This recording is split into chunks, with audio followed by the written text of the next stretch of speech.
Today, we're going to talk about something really human, a journey that, one way or another, we all go through, life's final chapter. I know it's a topic that can feel heavy, but we're going to look at it through a lens of peace and understanding, using the quiet signals the body sends us as our guide. Wow, that really hits home, doesn't it? It's not some sudden event. It's a slow, quiet fade. It's something we all experience. Watching the people we love change and learning how to be there for them, well, that's one of the most profound things we can do. So, how does this all begin? You see, the body has its own language, its own way of showing it's getting ready to rest. And these aren't loud alarms or warning bells. They're more like gentle whispers. And understanding them can really help turn that feeling of anxiety into one of acceptance. And this right here, this is a huge shift in how we think about it. These changes aren't a crisis that we have to fight. They're part of a natural preparation for peace. The body isn't failing, it's simply transitioning. The whole journey often starts with the first and maybe most noticeable signal, this quiet withdrawal. This is when a person's focus naturally starts to turn inward, away from all the noise and busyness of the world. One of the very first things families usually notice is this sort of gentle pulling away from their social life. But it's not coming from a place of anger or even sadness. It comes from a really deep instinctual need to save energy and shift that focus inside.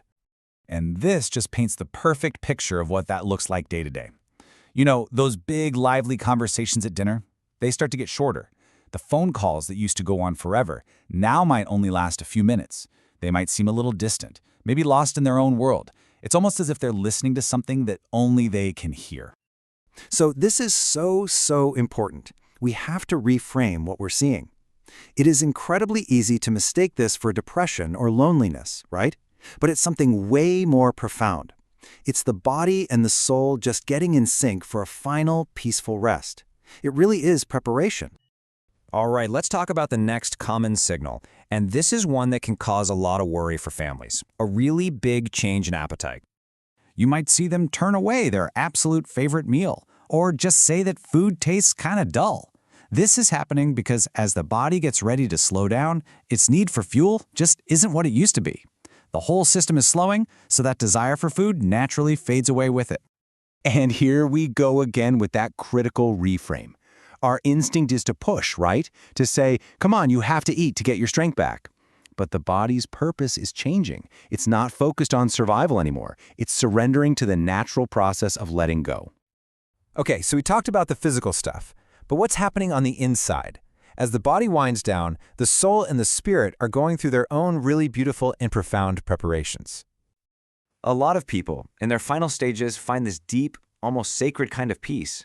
All the anxieties and stresses that maybe drove their lives for decades, worries about money, old fights, daily frustrations, they just lose their grip.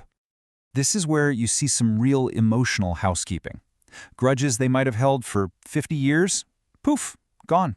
You might see a parent who was never really affectionate suddenly reach out to hold a hand. It's like the heart is clearing out its accounts, just finishing its story with total grace. Now, this can be a really beautiful part of the journey, even if it's a little confusing for those of us on the outside. They might start talking about seeing a spouse or a parent who passed away years ago. And whether you see that as a vision or a memory, the most important thing is that it almost always brings them a huge amount of comfort. It reminds them they won't be alone. Okay, so let's gently talk about the final phase. These are the signs that show the journey is nearing its end. And just knowing what they are can help us give the most loving support when it's needed most.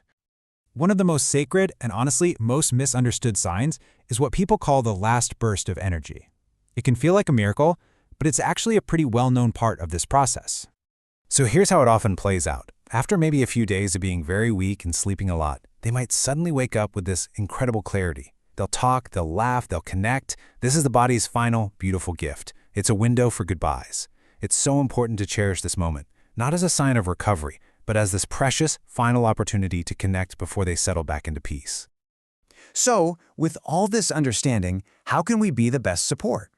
Well, it really comes down to one simple but incredibly powerful idea: the gift of our presence. This slide is just so important.